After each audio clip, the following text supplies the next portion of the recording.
श्री शिवाय नमस्तुभ्यम।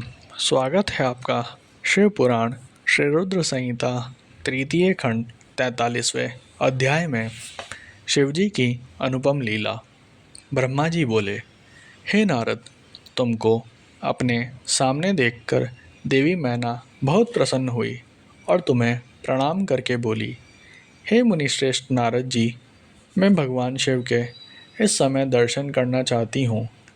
मैं देखना चाहती हूँ जिन शिवजी को पाने के लिए मेरी बेटी पार्वती ने घोर तपस्या की तथा अनेक कष्टों को भोगा, उन शिवजी का रूप कैसा है, वह कैसे दिखते हैं।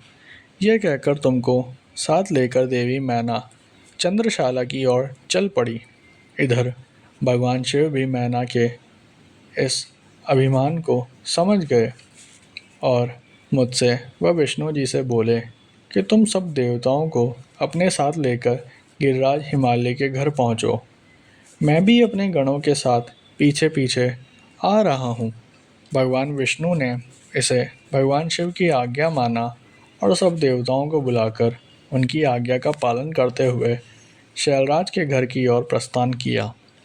देवी मैना तुम्हारे साथ अपने भवन के सबसे ऊंचे स्थान पर जाकर खड़ी हो गई।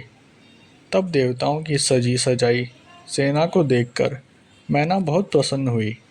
बारात में सबसे आगे सुंदर वस्त्रों एवं आभूषणों से सजे हुए गंधर्व गण अपने वाहन पर सवार होकर बाजे बजाते और नृत्य करते हुए आ रहे थे।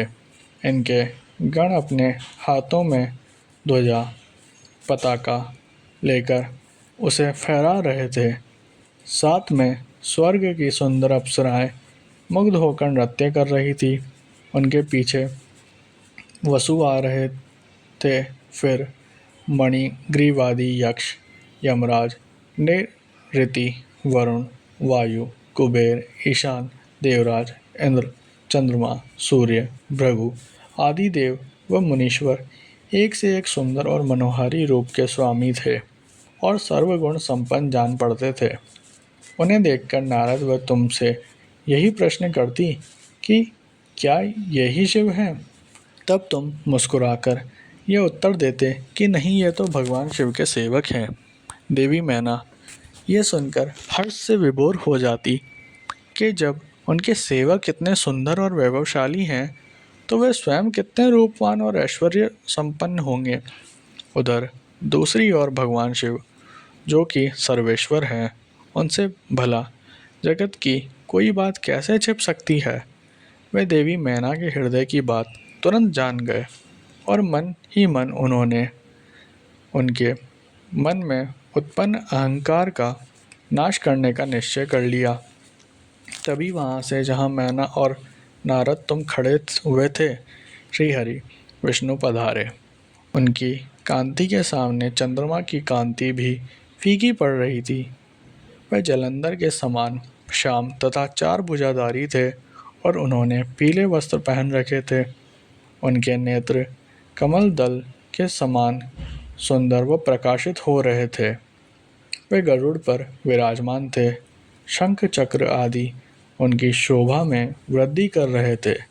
उनके सिर पर मुकुट जगमगा रहा था और वृक्ष स्थल में श्री वत्सव का चिन्ह था। उनका सौंदर्य अप्रतिम तथा देखने वालों को मंत्रमुग्ध करने वाला था। उन्हें देखकर देवी मैना के हर्ष की कोई सीमा न रही और वह तुमसे बोली कि जरूर यही मेरी पार्वती के पति भगवान शिव होंगे।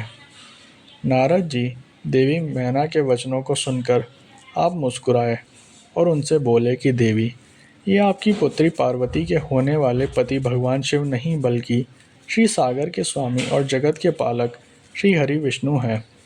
ये भगवान शिव के प्रिय हैं और उनके कार्यों के अधिकारी भी हैं। हे देवी गिरिजा, भगवान शिव तो संपूर्ण ब्रह्मांड के अधिकारी हैं। वे सर्वेश्वर हैं और वही परम ब्रह्म परमात्मा हैं। वे विष्णु से भी बढ़कर हैं।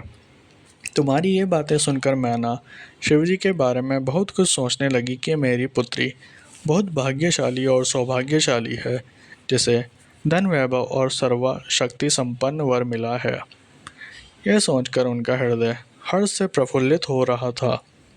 वह शिवजी को दामाद के रूप में पाकर अपने कुल का भाग्योदय मान रही थी। वह कह रही थी कि पार्वती को जन्म देकर मैं धन्य हो गई। मेरे पति गिरिराज हिमालय भी धन्य हो गए। मेरे अनेक तेजस्वी देवताओं के दर्शन किए। इन सभी के द्वारा पूज्य और इन सब के अधिपति मेरी पुत्री पार्वती के पति हैं। फिर तो मेरा भाग्य सर्वथा सहारने योग्य है। इस प्रकार मैना अभिमान में आकर जब ये कह रही थी, उसी समय उसका अभिमान दूर करने के लिए अपने अद्भुत रूप वाले गणों को आगे करके शिवजी भी आगे बढ़ने लगे। भगवान शिव के सभी गण मैना के अहंकार और अभिमान का नाश करने वाले थे। भूत प्रेत पिशाच आदि अत्यंत कुरूप गणों की सेना सामने से आ रही थी। उनमें से कहीं बवंडर का रूप धारण किए थे, किसी की टेढ़ी सूंड थी, किसी के होंठ लंबे थे, किसी के चेहरे पर सिर्फ दाढ़ी मुझे ही दिखाई दे रही थी, किसी के सिर पर बाल नहीं थे तो किसी के सिर पर बालों का घना जंगल था, किसी की आंखें नहीं थी, कोई अंधा था तो कोई काना, किसी की तो नाक ही नहीं थी, कोई हाथों में बड़े भारी भारी मुद्दर लिए था तो कोई औंधा होकर चल रहा था, कोई वाहन पर उल्टा होकर बैठा हुआ था। उनमें कितने ही लंगड़े थे, किसी ने दंड और पाश ले रखे थे। सभी शिवगण अत्यंत कुरूप और विकराल दिखाई देते थे। कोई सिंह बजा रहा था, कोई डमरू तो कोई गोमुख को बजाता हुआ आगे बढ़ रहा था। उनमें किसी का सिर नहीं था तो किसी के धड़ का पता नहीं चल रहा था, तो किसी के अनेकों मुख थे, किसी के चेहरे पर अनगिनत आंखें लगी थी तो किसी के अनेकों पैर थे, किसी के हाथ नहीं थे तो किसी के अनेकों कान थे, तो किसी ने अनेकों सिर थे। सभी शिवगणों ने अचंभित करने वाली वेशभूषा धारण की हुई थी। कोई आकार में बहुत बड़ा था तो कोई बहुत छोटा था। वह देखने में बहुत ही भयंकर लग रहे थे। उनकी लंबी चौड़ी विशाल सेना मदमस्त होकर नाचते गाते हुए आगे बढ़ रही थी। तभी तुमने अंगुली के इशारे से शिवगणों को दिखाते हुए देवी मैना से कहा, देवी पहले आप भगवान शिव के गणों को देख लें, तत्पश्चात महादेव जी का दर्शन करना। भूत प्रेतों की इतनी बड़ी सेना को देखकर देवी मैना भय से कांपने लगी।